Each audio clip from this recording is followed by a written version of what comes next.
Horizontal Education, Cultivating Ideas. All right, welcome to our panel on closing the opportunity gap. I'm going to be your moderator, Kartal Jaquette. We all know each other because we work here in Denver, and four of us are employees at the Denver Green School. We're going to go ahead and introduce ourselves before we get grounded into our problem of practice. So on my far right, we have Prudence Daniels. Prudence is a lead partner at the Denver Green School, and she spent a lot of time in secondary education as well. We have Rico Wint, who is the founder of Young Men of Purpose, which is a mentoring group that works with schools to support African American males, third grade and up through high school? Okay, great. And again, I'm Kartal Jaquette. I'm a lead partner at the Denver Green School. I'm also joined by Dwayne Brown. He is a student advisor at the Green School. And lastly, Jose Pisa, a seventh grade teacher. What I want to do before we begin is get a chance just to ground ourselves in our problem of practice. So the opportunity gap or the achievement gap or equity issues in education, I think they're all used as synonyms. And I just want to make sure we can define what is it that we're here to discuss. What is the problem that we are solving for? So any of you guys have a good grasp of what you feel like the opportunity gap is? Yeah, Kartal, I don't mind jumping in there. I think it's pretty simple, as unfortunate as it is, and there's a reality that students of color, and to be more blunt, like African American students and emerging bilingual students within public education are not receiving the same benefits, whether it be in the form of academic growth, and oftentimes also in the area of like behavior supports. Great, thanks for that, Jose. So that's what we're going to be discussing here today. We want to talk a little bit about why we're here.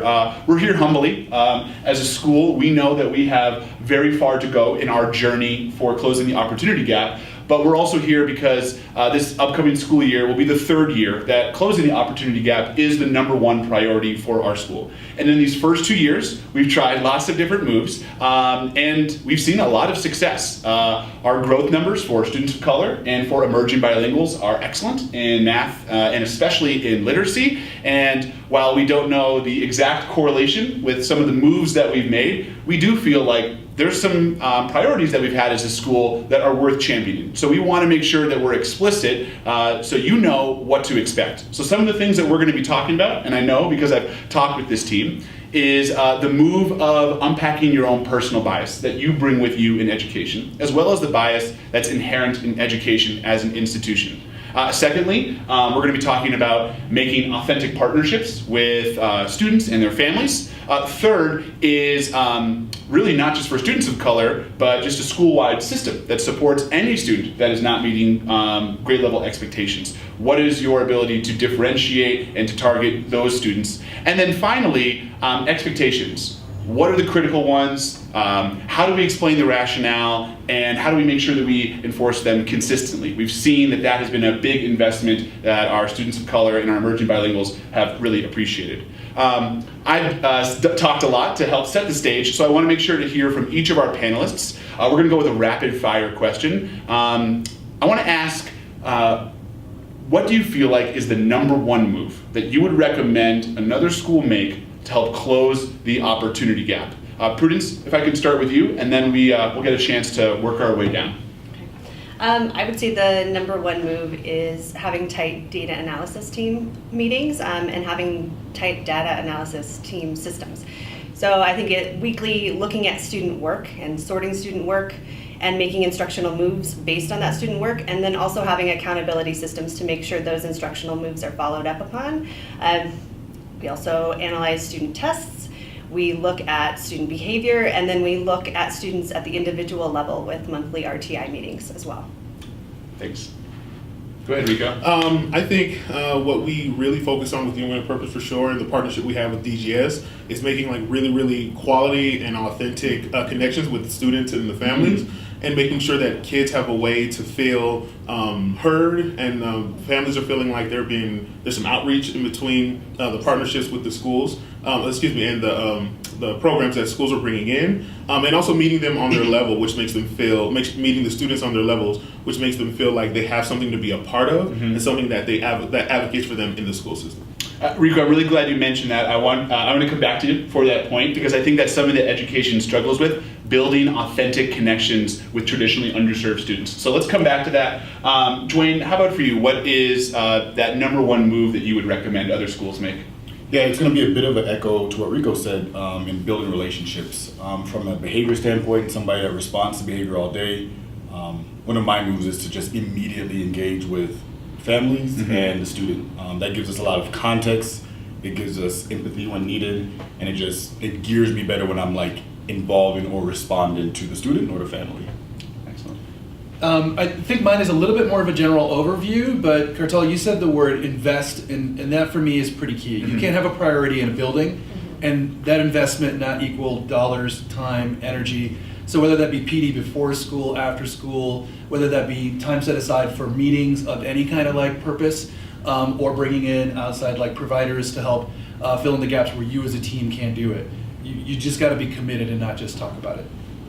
Great. Thanks for sharing that, Jose. Now, Rico, I did say I was going to get back to you, and I've seen Young Men of Purpose in action. I'm hoping that we can add some clips to that where you're getting a chance to partner with students, and just the connection that you have with these students and your ability to be an authentic partner in their development, where they trust you and they see you as a person that is a gatekeeper of information and of values is amazing. And then you're able to leverage that. And I think what we want to learn is how. How do you build these authentic connections with students, specifically African American men? That's a great question. I think what YMOP has been able to do or kind of bottle is mentoring from a cultural perspective, and kind of mentoring from a lens or a voice that sounds familiar. Not just my voice, but things and parts of culture and things that they understand, and bringing it to them and allowing them to unpack it and allowing them to see kind of what you're trying to teach them, maybe from the lens of a famous basketball player or a famous car or something that they're already interested in. But then I think just giving that love and support from that cultural perspective of being an African American man sitting down with the boys, and I think they hear me and they hear what we do differently, and I think that's what we see, the results we see. I think that's really powerful. I really appreciate you bringing that point, Rico, and I think I've seen that in my own growth. I was naive to different styles of shoes, and I know that you have a lesson that you do where you're able to incorporate that, and it's uncovered this whole world for me where I realized how my cultural bias, I just really didn't understand how the level of where Jordans were at. And then when you bring that authentic lesson to students, they really seemed to gravitate towards that and believe that this is education intended for me. Now, Prudence, Rico mentioned here one prong of the approach, that connection, but I know that in addition to that, you also champion school systems that are really geared towards all students, but they can support any of our students that are struggling, including our traditionally underserved groups. Absolutely. Would you care to tell us a little bit about what moves that you feel like we can make as a school or that other schools can make that can really support within these types of school-wide systems? As far as the school data systems that I spoke about earlier, so each week teachers sit down together and they sort like student work ahead of time into different groups, kind of based on where, how close students are to meeting expectations for that standard.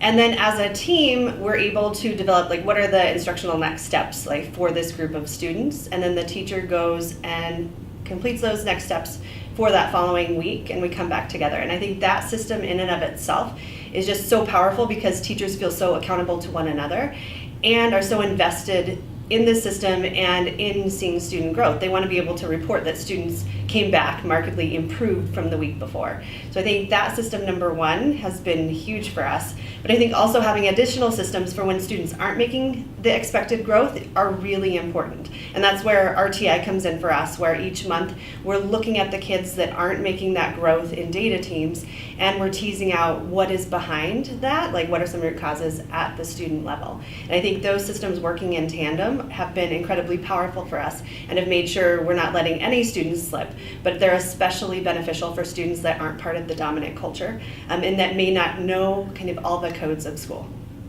right, Jose, I'd like to ask you a follow-up question. You've had an opportunity to hear about two different perspectives from Rico and Prudence, and they're kind of championing this two-pronged approach. One is making those connections, being authentic with students, and the other is having really tight class systems. And you're a seventh grade teacher, and you're the homeroom teacher for students, but you're also responsible for delivering their content. I'm wondering if you can just tell us a little bit about how you balance and how you utilize both of these approaches within your class, because I've seen you do both of them, and I think what our audience really wants to hear is some of the specific moves that you might make in either or both of these prongs.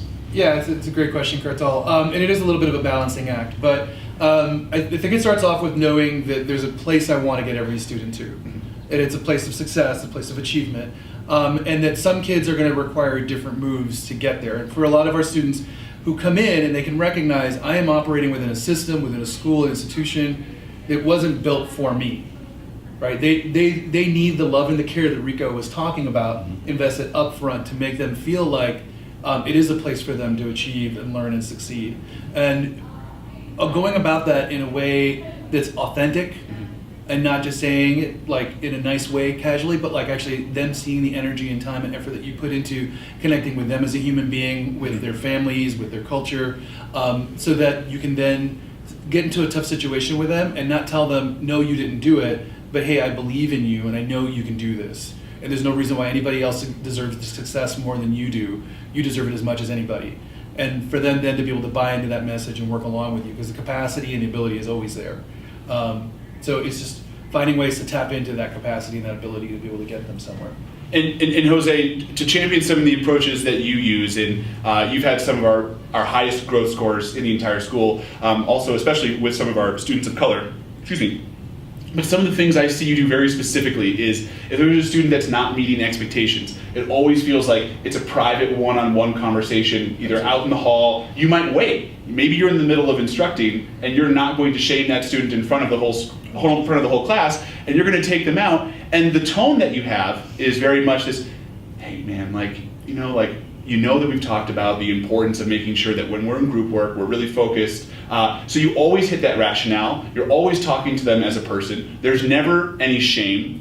Following up with parents whenever possible. So just to kind of put a specific memory that I have of the way I see you interact with students, that's something I see that's a really powerful move for how we can deliver and hold students to expectations. I want to make sure that we hear from all of our panelists, so we're going to do another rapid fire question. And this question is, we've been in education for a long time, and we've seen things that have not worked, and then maybe we've seen some things that have worked. So what I want to simply ask everyone here is, don't do this, but do this. I wanted you to tell us what's a move to avoid, and maybe instead a move to make. And Jose, can I start with you, because last time we started with Prudence?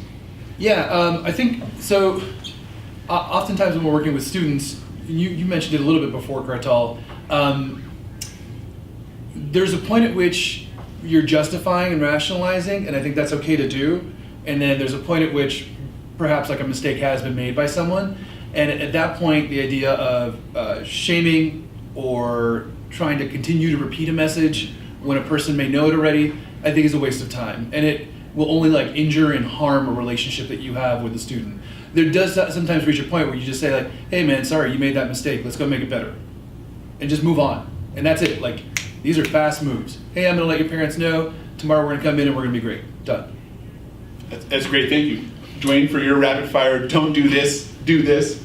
I would say don't demand contrition, especially in the moment, especially if it's inauthentic, especially if it's just self-serving. I would rather play the long game with students and give them understanding and revisiting a subject over and over and getting to a point where we can get them to see the wrong, the why, and then letting them kind of just take that information and then unpack it themselves and make a decision to where they're going to go with it. But if the end goal is just contrition, most times you're going to get a lot of repeat offenders. I think I'll answer this one as well. I would say don't assume that students understand why an expectation is important, and do explain why this expectation connects with this individual student. To quickly give an example, we have our path to success, so we explain to students the reason that we have all of our expectations is it connects to your path to success, and we make the students make that connection so it's not arbitrary. Rico? Even when a student is extremely challenging, never ever change the expectation or standard that you have for them. Ever, under any circumstances. I believe that children will always rise up to the level of expectation you give them, but if you lower it because you feel like you're trying to do them a favor, you're not. Great. I would say don't spend the bulk of your data planning on data analysis, and make sure the bulk of your meeting time is spent on a teaching plan for the next week, whether that be academic or behavioral. It's that action plan that matters. It is not spending the bulk of your time on analysis. Great. Now, Dwayne, we work closely in our role in the middle school as the student advisor and lead partner, and I know we've had lots of conversations on this topic, and you touched on it with expectations. And I think that it's one of the areas in education where we just assume that these expectations students will adhere to. If they're not, you talked about that forced contrition. Jose was referencing almost that lecturing approach. And so what I'd love for you to get a chance to speak to is how would you suggest a school? We're an institution, you know, there's going to be expectations. How does a school roll out its expectations? How do we make sure that it resonates with students? How do we make sure that we can do what Rico said, where we can hold students to these high expectations? So what's your thought process on that? So there's a couple of things. I think just historically schools have had rules because they feel like we should have rules. We're a school, we must have rules. And one of the things that we do at DGS is we look over all of our rules and we just try to figure out what works for us. Why do we have this rule? And it has to be a solid reason and a rule that applies to everybody, not just some assumptive rule that we think will preemptively help us in the future with certain kids. But with that, as far as rolling it out, we invest. We invest a lot of time at the beginning of the year when we come back from breaks, every Monday meeting that we have with our students, and we just repeat our rules. And we give a lot of whys, we give a lot of explanation, we make ourselves available for follow-up and explanation. So by the time that rule or that expectation is broken, they're just coming to us and we're just pointing the mirror back at like, hey, remember these things that we spend a lot of time talking about? That's what we're focusing on today. You're still a great person, we still love you, you're still a part of our community, but we have to work on this one thing, let's get back to it. This takes out a lot of personal, just needing, again, that contrition, and especially it helps us with our human nature, which sometimes we get angry. And we get angry as adults and we just go to authoritative mode with the students and we say we demand and we better fix it. Just a lot of investment in pre-work. And then my job helps specifically. I have a lot of time to just go around before anything happened and just build relationships and just continue to remind expectation. Dwayne, that's very well said, thank you. And I see that as being a parallel track that the school is always running. How are you explaining expectations, enforcing them consistently, connecting to the rationale, holding students to those high expectations? But another parallel track that we've touched on before is making that authentic connection. Am I buying into the school? Yeah. Does the school love me?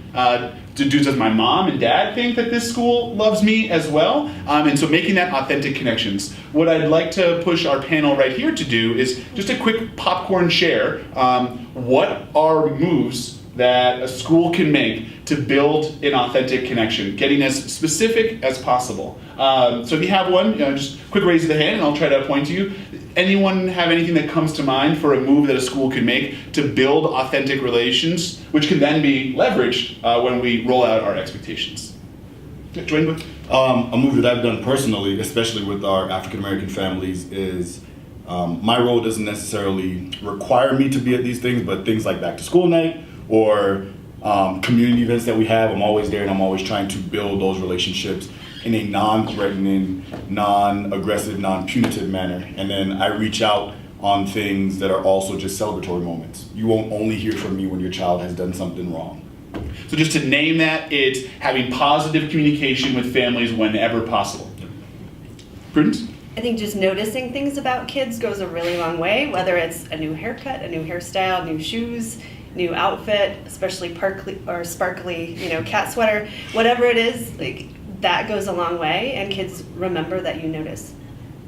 I mentioned it a little bit earlier, but I think just laying the foundation of like expectations, the way kind of Rico said, not just in the realm of behavior, but in the realm of academic support.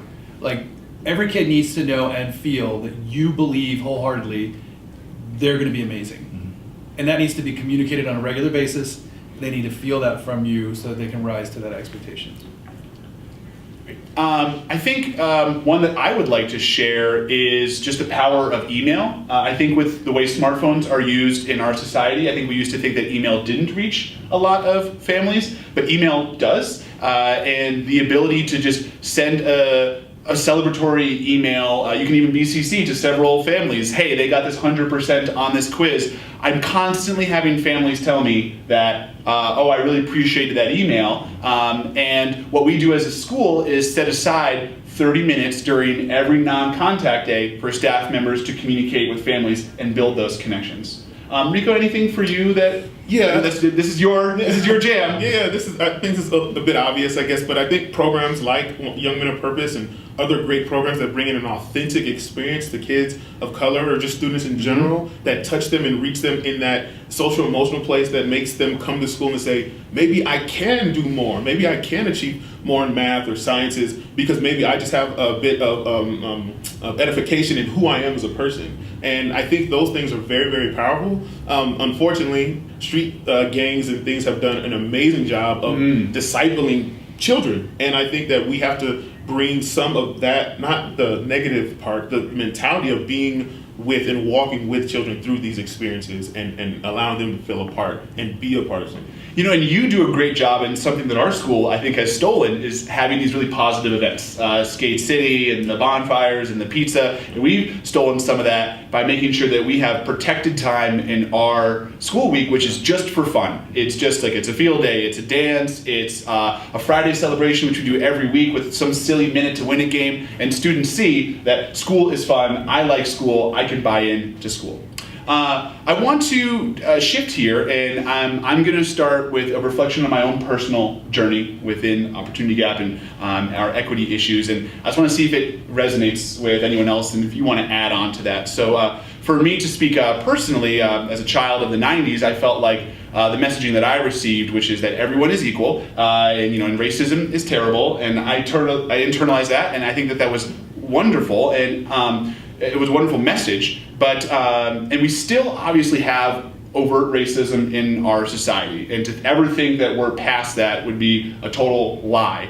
But education, as my journey in equity has evolved, I think my view is that where education struggles is not necessarily in just overt racism, but in the fact that it was an institution that was designed by white people with just, unintended but bias towards the way that white culture operates. And as a school, thinking not from a deficit mindset of what do our students of color not have, or what do our underprivileged groups not have, but instead, what are the ways that our institution of education is geared towards white people, and then how can we make adjustments? And just to name some specific differences in white culture and African American culture, in white culture, authority and systems has worked well.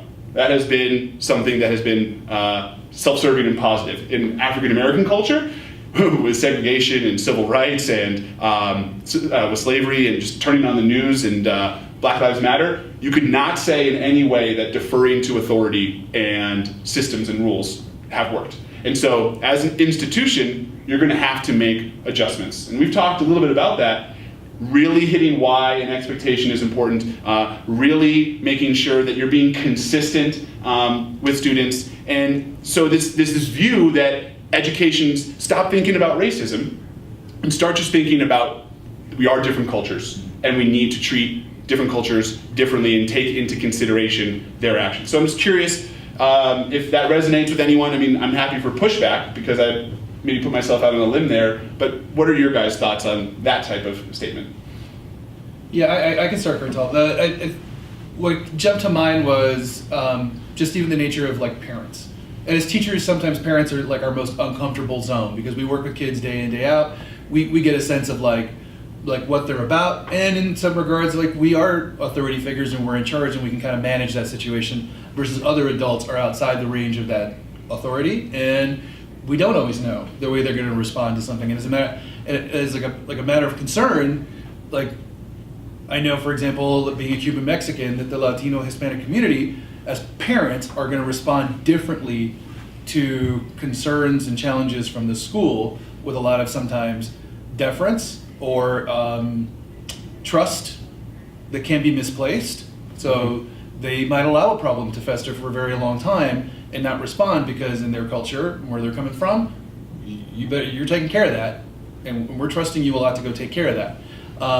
Likewise, I know in the African American community, at least in my experience, it can be a much more assertive presence, and that comes off as antagonistic or aggressive to someone that's operating within like a very comfortable white, soft-toned world.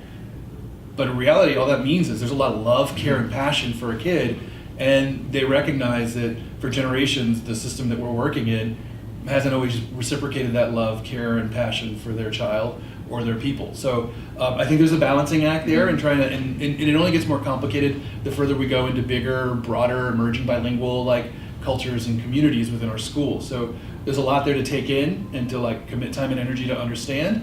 But I think we're a team. It takes a village. You got to all work together. Joanne, I want to ask you a question before I get a chance to wrap up. I know that you've talked about this, and maybe to connect several points here. So when we say that deference to authority isn't automatic, and systems don't always, and rules don't always, it's not inherent that, yes, I should follow this. But I know that you're a huge champion, just as Rico mentioned, that don't lower your expectations. Right. And you've talked a lot about how families in the African American community, when you start to partner with the families, you realize, well, these expectations at home are higher. Yeah. So it's not about letting students slide. Oh, I realize that school is not working as well for you. So how do you kind of toe that balance between, all of those different moving parts? Yeah, for me, it's interesting because even just when we're talking about our own bias and our own things that we bring to it, there is the idea of you have a black guy at school, everything should be fixed. But I'm still coming with my own bias of just an age gap, because I have I did have a single mom and a struggling history or whatever, but I made it, so then I'm kind of projecting that onto these kids with some of the similar issues. Well, you should be fine too. So I still have some stuff that I have to go into a situation to unpack. But overall, I think just a simple answer is, Black, Latino people, we don't need a different set of rules per se. We might need more understanding, or there might need to be more context and empathy when you come to tell us the reason why this applies to everybody, but we're not asking for a different set of circumstances. Rico put it well when he had his last event, and he was talking about, the girl, the African-American girl at school with the hoodie on, and she's just refusing to take the hoodie off, and she's fighting with teachers, when the real issue is she doesn't have money to get her hair done. Now, we're not saying that she should be allowed to walk around school with her hoodie on, but we might need to have a different conversation with her on the side so she understands the balance of, we still need you to follow this rule, but I now have a heart to what your situation is. So not a different set of rules, just a little bit more willingness and time and investment to get to that place. That was such a great way to sum that up. Yeah, Prudence, to add on? I think to add on, it's not so much different rules, it's just families and kids need to understand that rules are being equitably applied. And I think there's a sense of justice and fairness, and am I being called out more than these other students? And I think that's something that I've learned is really important to name, and that families want to see that it's not just my student that's getting in trouble for this. And when I recognize that this is being fairly applied to other kids, totally on board, it's totally fine. I think it's just really important to communicate that it is being applied to other students. All right, I know that we are running low on time. Does anyone have a last point that they really wanted to make sure they get in? Okay. Well, I want to thank all of our panelists for coming in, and thank you, the viewers, for getting a chance to watch this. If I could end with one point, I would take what Jose's point was to start out, which is just, if this matters, if this is important to you, if this is something that keeps you up at night, then this has to be your number one priority. And anything else is going to be paying lip service to the opportunity gap. And if you start to go on this journey, even if you don't know all the answers, have confidence that at least you'll get better. And if better is better than where we are right now, it's worth it.